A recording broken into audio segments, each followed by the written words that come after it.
Почитувани, добра вечер, вие сте со уште една анализа на телевизија 24. Се ближат претседателските избори и работите во таа насака се чини како да не се менуваат многу оние кандидати кои се предложени од големите партии, стануваат фаворити во претседателската трка и нив ќе ги гледаме во април. Но оваа година има и некои новости, по се изгледа веќе известно дека СДСМ и ДУИ ќе настапат со заеднички кандидат, консензуален или заеднички, како кој го вика, и тоа е прв пат во македонската политичка историја албански и македонски партии да влезат заедно со заеднички кандидат во првиот круг од претседателските избори. Но дали некогаш може да биде поинаку? Дали кандидатите кои немаат директна поддршка од големите партии може да влезат рамноправно во претседателската трка и да се борат за првата државна позиција? Ние вечера ќе разговараме со некои луѓе кои се обидоа во таа насока, се уште се обидуваат, и да видиме со нив кои се предизвиците, но и со нив ќе разговараме, се разбира, каков претседател и треба на Македонија. Наши вечерашни гости се господинот Ѓорги Манасков од Стопанската комора за енергетика. Тука е и армискиот генерал Димче Петровски, како и Самка Ибраимовски од ПЦЕР и пратеник во Собранието на Република Македонија. Господа, добра вечер. Јас само за гледачите една кратка најава за сите, едно објаснување. Господинот Манасков беше пријавен на конвенцијата, на претседателската конвенција на ВМРО ДПМН како независен кандидат, каде беше избрана професорката Гордана Силјановска. Генералот Петровски се уште собира подписи за својата трка, а Самка Ибраимовски ми се чини дека ги собравте. Подписите ли се уште собирате? Да. Ги собравте. Добро, ќе видиме за тоа што ќе правите со тие подписи во емисијата, а ајде да одиме вака поред. Господине Манасков, вие се пријавивте на таа конвенцијата на ВМРО ДПМН, кажавте дека сте непартиски кандидат. Се надевавте ли дека можете да бидете избран наспроти сите оние брифинзи и информации кои одеа во насока дека тоа ќе биде професорката Силјановска? Така. Прво да ви заблагодарам за присуството, за поканата. Голем поздрав до гледачите. Сакав да ви кажам дека главната цел за моето кандидирање како непартиска личност баш во редовите на ВМРО беше затоа што главната цел беше во овој момент не се бира премиер, туку се бира председател. Председателот треба да биде личност кој што треба да го почитуваат сите граѓани на Република Македонија.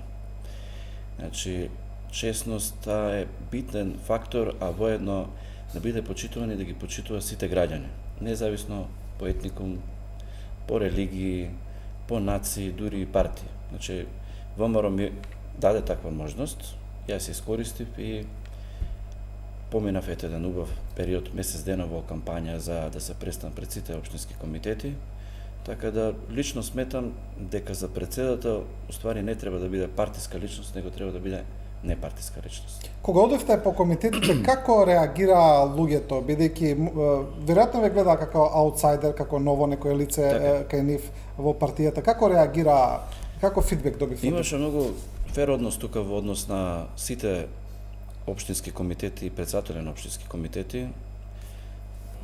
Се даде можност да директно се представам пред сите делегати, нормално членови, граѓани по тој кај што се појавивме, имаше организирано и сали и можност да убаво се искажам и да постават прашања. Значи тоа траеше и со саат, два, на сите дискусии што можеше и прашања да ми се постават, наоѓавме решение како да се најде решение и зашто јас се кандидирам како непартиска личност. Значи која беше разликата, ја правевме зашто е потребно баш непартиска личност да биде и тоа беше целта за мојата дискусија и моето представување со нив. Да.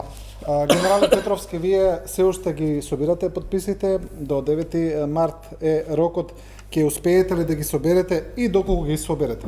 Што па натаму? Што ви се плановите? Како мислите да се представите пред граѓаните наспроти оваа поларизирана партиска битка?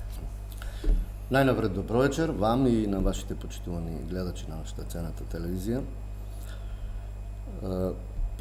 Собирањето на подписите е во тек. Подпишувањето оди како што треба. Во врска со тоа како сум ја кандидат, нели јас сум потполно независен, значи воопшто позади мене не стои ни една партија. И моето мислење е дека иднината треба во Република Македонија да биде таква, кога се бира преседател, да биде исклучиво непартиска личност. Значи, зошто јас тоа го велам така? Затоа што што е причината ако партиите се борат да имаат преседател на државата? Функцијата преседател на државата е за сите функција, не важи само за една партија.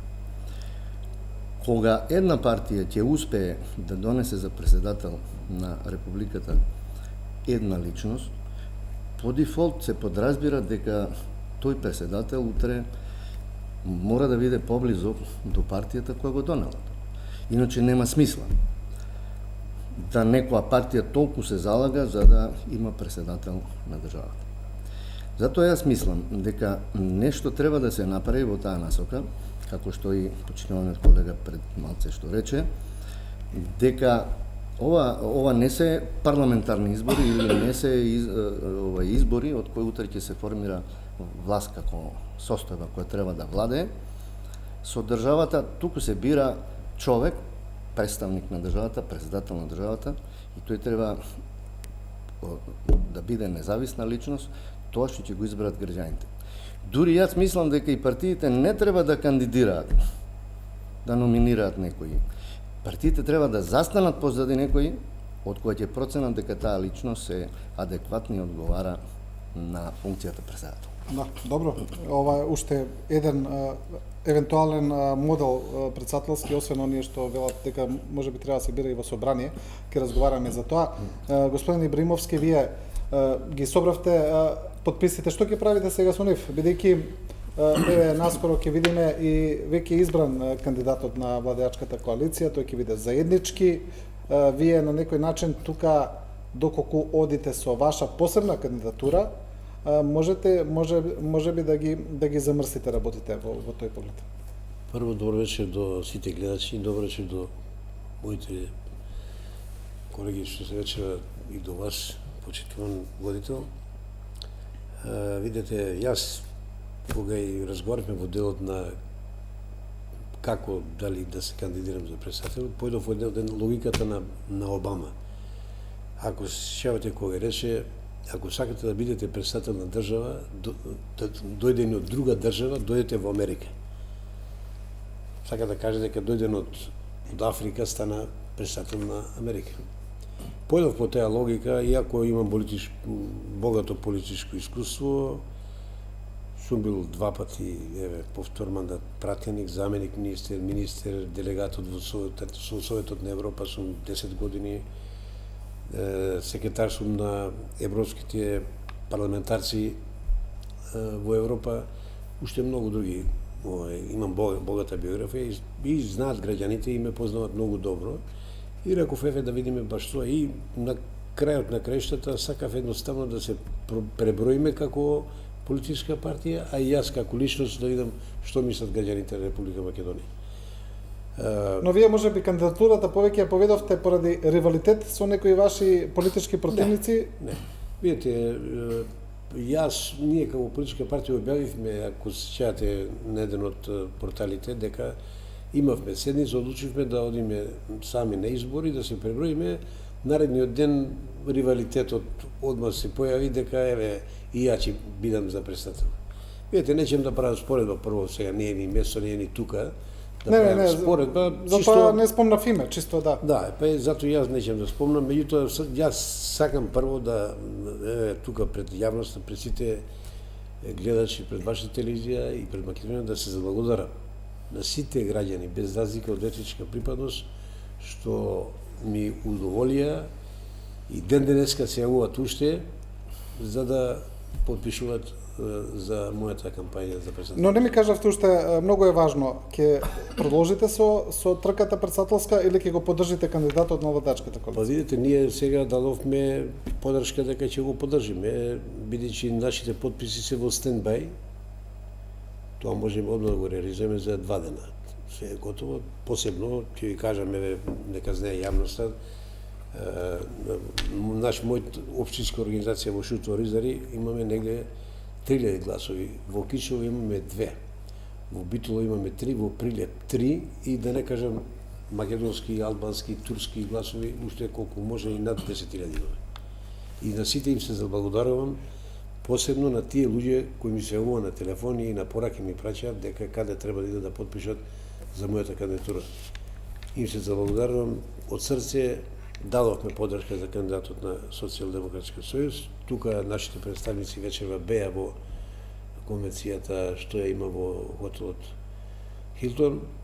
Јас дојдов тука, но размислувањата и се уште стојат во главата, инсистираат моите партиски членови, инсистираат моите пријатели, стајан сум во една незгодна ситуација. Да.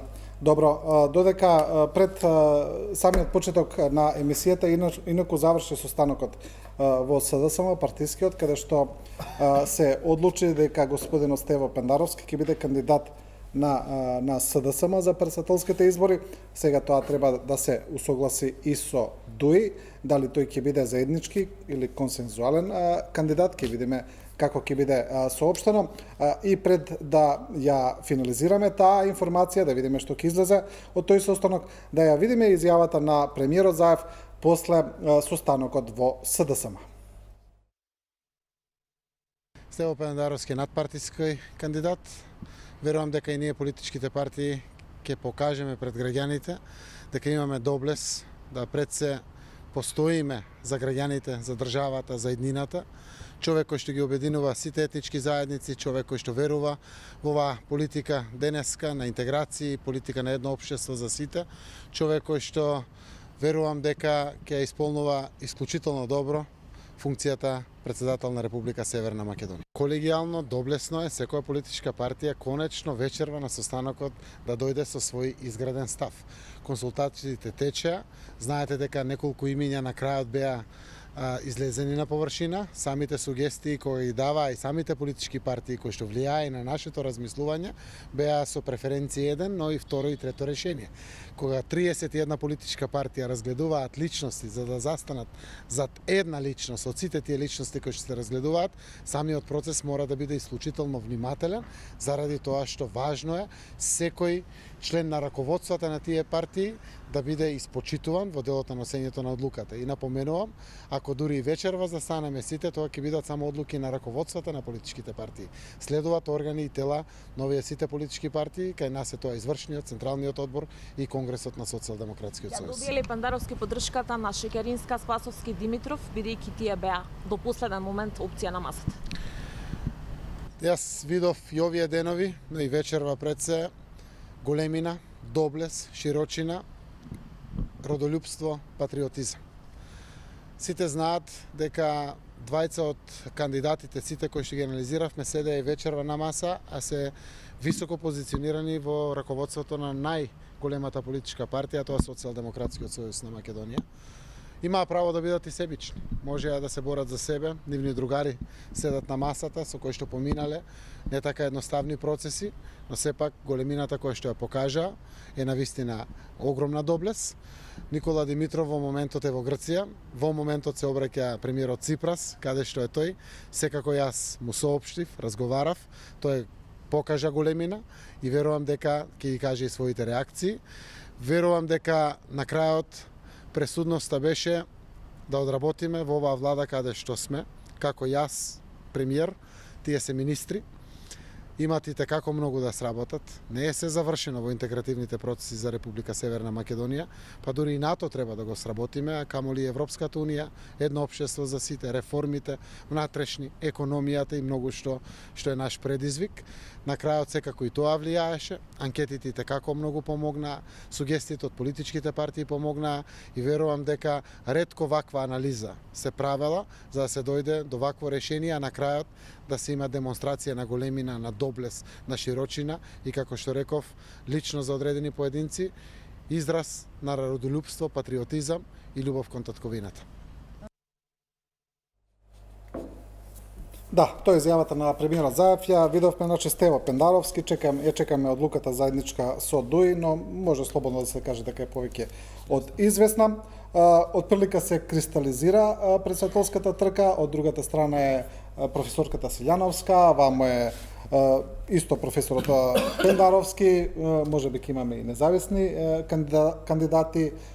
Професорот Блерим Река исто така најави кандидатура која ќе биде поддржана од албанските опозицијски партии. Ќе оставиме трката нек се тече, ние да видиме малку анализа за тоа во однос на председателската функција.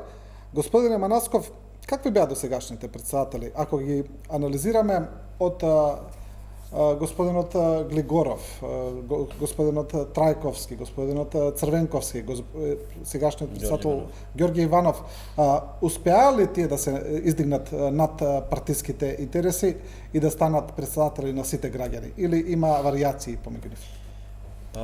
Реално гледано, за мене, сите до сега 4 кандидати што беа, мислам, сите 4 председатели што беа во Македонија, доликуваат на надпартиска личност, значи правеа сепак да застанат независно од партијата, без разлика, значи дали беше Црвенковски, кога беше председател, се однесуваше како председател. Киро Глигоров, Борис Трајковски, дури по изјавите на Борис Трајковски со една реченица, он успеа да каже колку е надпартиска личност за сите граѓани на Република Македонија.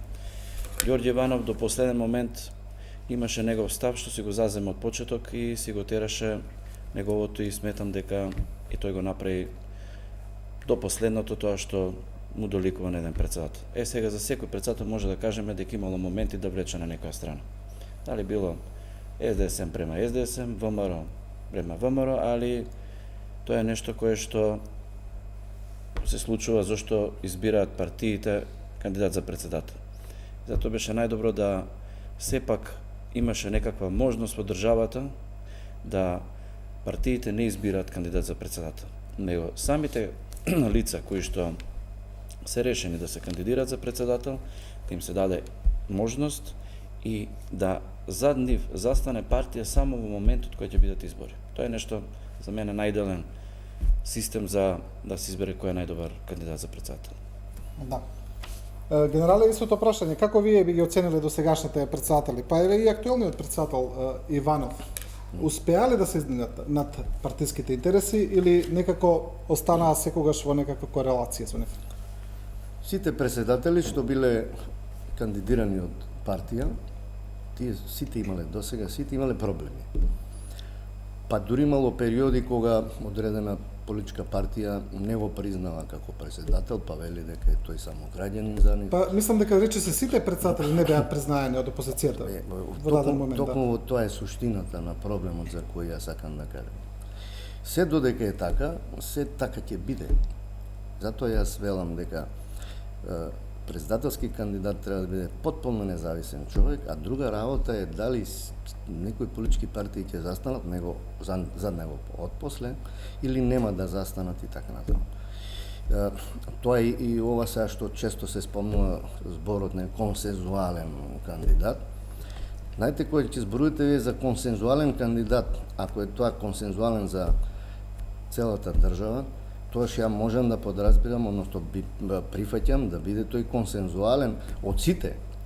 Не може да зборите вие за консензуален кандидат, а тоа припаѓа на една политичка, да речеме, коалиција или другите каде се. Значи, ние може да збориме за консензуален кандидат само тогаш кога сите партии ќе се договорат за една личност или за тогаш ајде со консензус да го бираме и така натаму. Меѓутоа сега се ствара една забуна. Ние велиме консензуален кандидат, а се работи само за една политичка структура. Па некако ми се чини дека тој концепт консензуален никогаш не го разбравме. Еве и ние новинарите не разбравме што всушност значи консензуален. Значи, види, може да имате вие консензус внатре во коалицијата политичка, ма тоа не значи во другите коалиции дали е тој консензуален. Што значи он не е консензуален за целата држава. Затоа и сега јас еве изјавата што слушнавме, потполно е sejedno кој ќе беше вечерва кажан за кандидат. Значи, тотално ирелевантно е. Значи, што е битно кое лице ќе го исфрли са некоја коалиција и ќе оди со него како кандидат. Значи, начинот и пристапот како се делегираат кандидатите, според мене е недемократски. Значи, видите, во партиите раководствата ќе се договорат или на највисоко ниво ќе се договорат за нешто што да биде и сите во партиите, луѓето и во коалициите морат да поддржат тоа што одлучиле лидерите на партиите или потесното раководство на партиите. За тоа јас зборувам. За председател на државата треба поширок консензус и да се политичките партии малце сконцентрираат што е најдобро, кој е најдобриот кандидат за председател на државата, а не само кој е најдобар партиски кандидат. Затоа мислам дека еве и сега јас ова што ме сега прашавте дали имале проблеми поранешните президенти, не може да нема проблеми. Знаете, кога одредена политичка структура ќе поддржи некој, ќе го донесе одреден кандидат за председател на државата, ова другата што ќе изгуби, таа ќе биде пак опозиција, таа по дефолт нема да го поддржи него. И на секоја некоја условно кажано, можеби не грешка за нив, не е грешка за опцијата што го избрала, они ќе го критикуваат, ќе кажуваат дека не е добро и така. Значи, ние можеме да критикуваме работење и така на функционери наши, значи, без оглед на која функција, само кога сите ќе критикуваме, ако е лошо нешто, тогаш за сите е лошо, ако е добро за сите е добро. Добро, речиси, тоа е феномен со председателските избори, да секогаш има проблеми, тензии, обично тие, дури и самите избори биле некои од најнасилните, имаше убиства на нив, значи, и секогаш тој феномен на непризнавање. Господинот Глигоров не беше признаен од ВМРО-ДПМН. Господинот Трајковски не беше од СДСМ.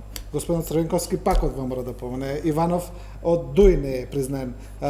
Што треба да направи идниот председател да го прекине тој циклус, тој насилен циклус, тој циклус на непризнавање на легитимитетот и да се обиде Македонија еднаш да добие председател кој ќе се врши функцијата согласно уставот и законите. Како што рекоа и колегите, факт е дека тука одлучуваат најголемите политички партии кои ќе го земе тронот председател на државата. Другите се само посматрачи или, да кажеме, погушават на некој начин да се вметнат во тој круг на политичките партии, да бидат прифатени. Меѓутоа, имавме прилика да видиме, не се остварија такви состојби. Јас сметам лично дека се согласувам дека не треба да бират политичките партии, треба да имат посебни критериуми за председател на државата и да се тие критериуми што ќе се бидат поставени, да се гласат во собрание кандидат, каде има кандидатна листа, која ќе одлучува кој од кандидатите ќе излезе на надпревар за председател, од кој ќе се верифицира сите тие критериуми што се потребни за еден председател. Биографија да има богата историја и све тоа.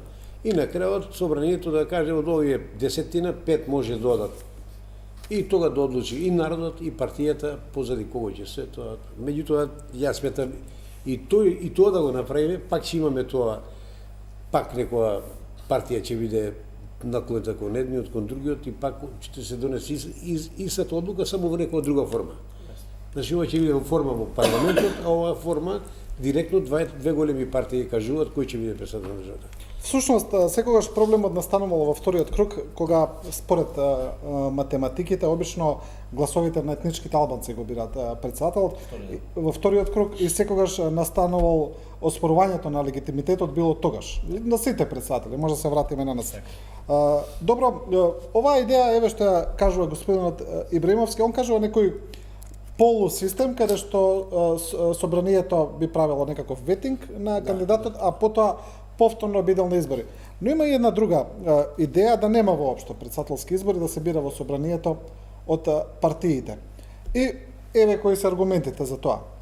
Секогаш до сега во сите председателски избори што сме ги имале, секогаш актуелното мнозинство го бирало председателот на избори, но секогаш тој бил од редовите на актуелното мнозинство. Значи, кога бил СДСМ на власт, е избран председател од СДСМ, кога бил ВМРО од ВМРО и така натаму.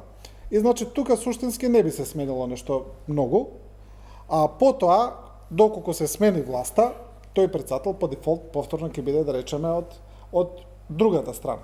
И значи, би се заштедиле пари за избори, за кампањи, за трошоци, тензии и така натаму. Што мислите? Да. Дека, поминувајќи низ овој месец кампањски, се огледа дека на граѓаните веќе тоа нема да им пали. Значи, има стварно партиски војници, партиски послушници, дали од една партија, дали од друга партија, али главната цел, значи, еве, ја пак ќе кажам и на конвенцијата кажав, зашто јас се кандидирам за председател? Мојот говор, кој што беше, ако го гледавте, значи, гледајте ја економската нестабилност и гледајте ја политичката уште покатастрофална нестабилност. Значи, сакав како храбар, мудар, интелигентен човек да застанам и да помогнам на оваа држава. Економски и што е можно политички заедно граѓаните да им се помогне, затоа што само задоволен човек може да биде патриот. Не може сега да зборуваме патриот сум јас, а нема леп да јаде. Колку само граѓани, околу 50-60 илјади граѓани за овие последни 5-6 месеци ја напуштија Македонија.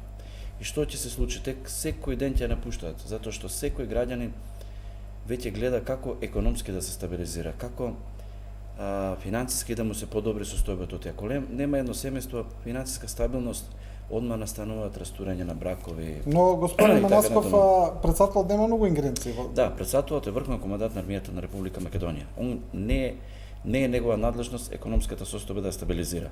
Али ако има добар председател, неговата надлежност не е само меѓународната соработка со останатите земји и помош.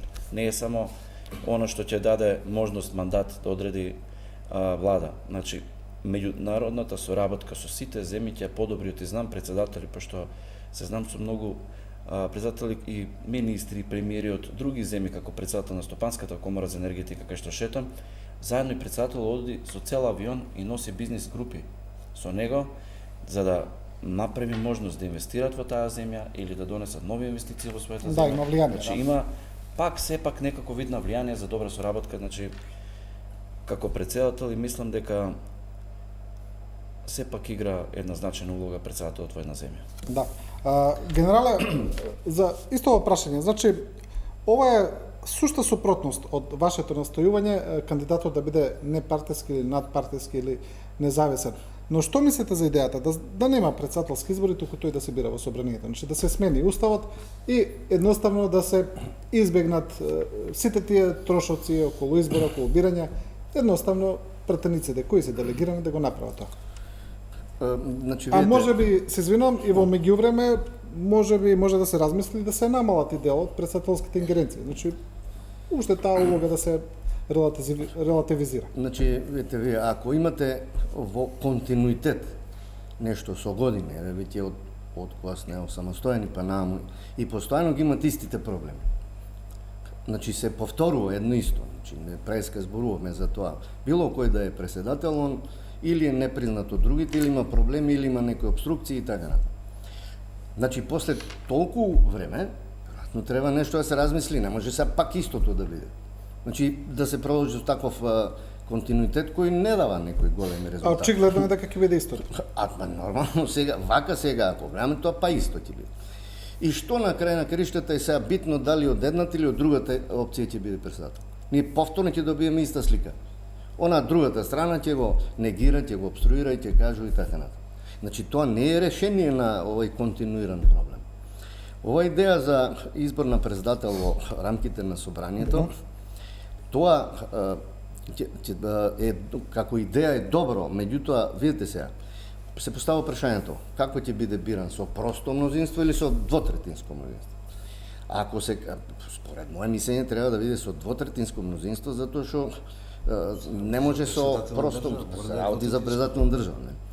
И сега видите, ќе успеат ли политичките партии кои се во парламентот да смогнат сили за еден кандидат да дојдат до двотретинско мнозинство за да го изберат и тој да биде председател на сите? Значи, колку има предности таа работа, толку има и негативности. И нема никаков проблем да се избира и во непосредни избори, граѓаните да се изберат председател, меѓутоа она што јас рекол, да нема тие партиски кандидати. Нека има независни, јас велам вака, знаете, секој нека си истрча тој кругот и нека собира 10.000 подписи, па самиот народ тој што има, ќе каже кој тоа ќе биде. Значи, зашто мора тоа да бидат политичките партии кои ќе бидат носители на тој избор? Овде е избор на поединец, на председател на држава. Значи, избор на една личност и граѓаните непосредно ја бираат таа личност. Значи, на овој начин граѓаните се маргинализирани. Значи, нема се, они се партиски, да речеме, поделени, и ти кажат сега, партијата одлучила тој да биде, и кој го праша сега граѓанина? Владеат после изборните математики, се знае кој колку гласов ќе има, да. Шеми и така натаму, и тоа не се непосредни избори, тоа е, како да кажам, ти сега затоа што твојата партија го избрала кандидатот за председател, и ти затоа што си член на таа партија треба за него да гласаш, а дали тој тебе вака ти одава некоја способност, значи дека он може да врши таа функција, тоа воопште никој никого не го праша. Затоа јас велам, ние не треба исто понатаму истите грешки да се прават. Знаете, кога нешто не оди како што треба, мора да се направат некои промени. Промените треба да ги направат граѓаните и да сватат дека тие бираат председател, не бираат председател партиите. И мислам дека народов ќе ги препознае овие работи, граѓаните ќе препознаат, оти и тие веќе осеќаат дека овој негативен континуитет во ваквото делување дека не оди кон ништо. Да. Ја да кажам само дека моделот за избор на председател во собрание као модел е само заштеда на финансиски средства, ништо повеќе.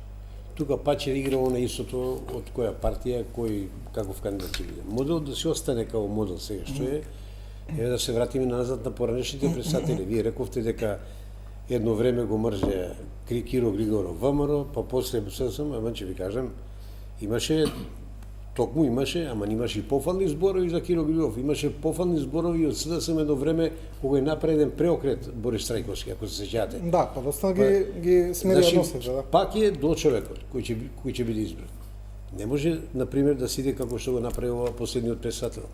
Последниот председател направи катастрофални грешки во неговото председавање. Амнести, се замеша во други работи, наклонето 100% кон едната страна, критики, наговорница во парламент, тоа да збориш пред јавност, да гледа, дава очет како работа, што работел, 90% од очетот ја критикува власта, што не доликува на еден председател тоа да го прави. Значи, ние имавме сега во овој последниот председател, не дај Боже да не се повтори така, уште да не дојде некој друг, затоа што катастрофа ќе биде на државата. Не дај Боже. Човек, професор, ценет се, со такви коментари што ги слушав ја како пратеник во собранието, не само ја и вие новинарите, сигурно бевте изненадени.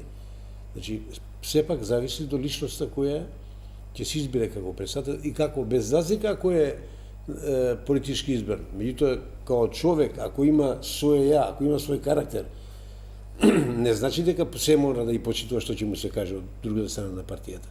Тогаш ќе размислите дека сте вие председател на граѓаните на Република Македонија. Но сакаат ли партиите такви кандидати кои размислуваат за своја глава? Обично повеќе сакаат веројатно кандидат кој е партиско решение. Кој ќе биде послушник, мислите, сака да кажете? Да. Па јас сметам дека како кандидат е сега Пендаровски како кандидат, мислам дека е добар. Мислам дека може да направи нешто повеќе за разлика од претходните. Бил советник на едниот председател, бил советник на другиот председател. Мислам дека има некој искуство што не треба да го примени сега ако дојде да биде председател на државата. Не би требало да го примени он истото што го правили претходниците. Да. Во контекст ова прашање може да кажем. Видите што е многу важно, што ја мислам дека треба да разбереме една работа. Значи, ние имаме општество, едно, нели, каде што живеат луѓе. Тие се организирани, ние ги викаме партии, нели, пошто основата на демократското, нели, настапување, односно живење во одредено општество е да се направат тие политички партии кои ќе се борат утре за власт, власт која состојба утре да практикуваат власт. И се видите, Ние сега во моментов немаме политички партии, ние имаме движења. Знаете, секоја партија се бори да има што е можно повеќе членови. Тоа е една страшна работа. Знаете, кога една политичка партија ќе има 150 или 200.000 членови во наша држава, па и другата ќе има толку и така. Можете да мислите која е тоа испартизираност на луѓе. Политичките партии на вистината, они треба да бидат тие да не се борат за многу членови да имаат. Нека имаат помалку членови, меѓутоа со своите програми кои ќе настапат пред граѓаните да ги придобијат да гласат за нив. На тој начин ќе се овозможи да се департизираат институциите во државата. Оти вие сакале ли не ќе ле утре, кој ќе дојдете на власт со 200.000 членови, сите од вас ќе бараат нешто. И се ќе кажат дали е тоа заposlување, дали е било Како што, сега, дали сите што бараат Народно, работа, видите, да. таа аномалија е многу опасна. Значи тоа треба да се надмине. Партиите мора да бидат одредени организации кои ќе се борат за власт, а не да се борат што поише членови да имат. Оти не можете ви утре само обврска према своите членови да имате за одредени работи во држава, дали за запослување, дали други некои работи и така натаму, а за другите ќе чекаат наред. Па после кој ќе дое друга политичка опција, сега овие ќе бидат каде води тоа? Па има- Нема професионализација нешто- овде, ова е страшна работа. Само едно нешто што сакам да се наdovežам на вашата дискусија. Сега, еве, 10 кандидати веќе се имат јавено, да кажеме, за председател на државата. Еве првата грешка што ја правиме ние како држава. Ниеден од кандидатите не изјавил со своја програма што ќе направи, што нуди на граѓаните. Нема програма, председател на држава, што ќе нуди, кој концепт, како ќе реагира. Ние сега собираме сите подписи, а не сме излезли пред граѓаните да кажеме. Значи, фазата е пропуштена однапред, што треба да се направи претходно.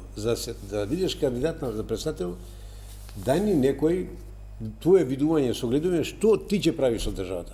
Па на тој начин и граѓаните, и политичките партии, кои ќе го прочитаат тоа што ти го мислиш како кандидат, тогаш може да се добие целосен председател. Ние сега... Само се уфрлам на Да. вака почитува. Прва работа, еве јас за мене ќе ви кажам, пошто тој дел го поминав. Искрено, ја како, не партиски човек настапив, а влегувам во места кај што граѓаните не ме ни виделе, ниту ме познава. Значи, морам прво да се представам. Време трајање од некои си 10-15 минути. После имаше дел, каде што комплетно им ја презентирам цела програма, и таа програма беше програма каде што мораше секој граѓанин добро да ја запознае, и третиот дел беше дел каде што имаше поставување прашања, начини на решавање и одговори. Така да, ја не знам како ќе настапат останатите кандидати, еве, кога настапуваат од одредена партија, али еве вие кога би настапиле како сега, што сте собрале подписи и настапувате како непартиски личности, ќе ви биде многу тешко, пошто патот е стварно трновит, тежок е, многу народ е, голема организација и секој е чест што посакам за храброста за понатаму што се оди. Да, добро, ми сигнализираат од режијата дека е време да повикаме реклами кратко, да видиме еден краток рекламен блок и ќе се вратиме брзо во емисијата. Останете со нас.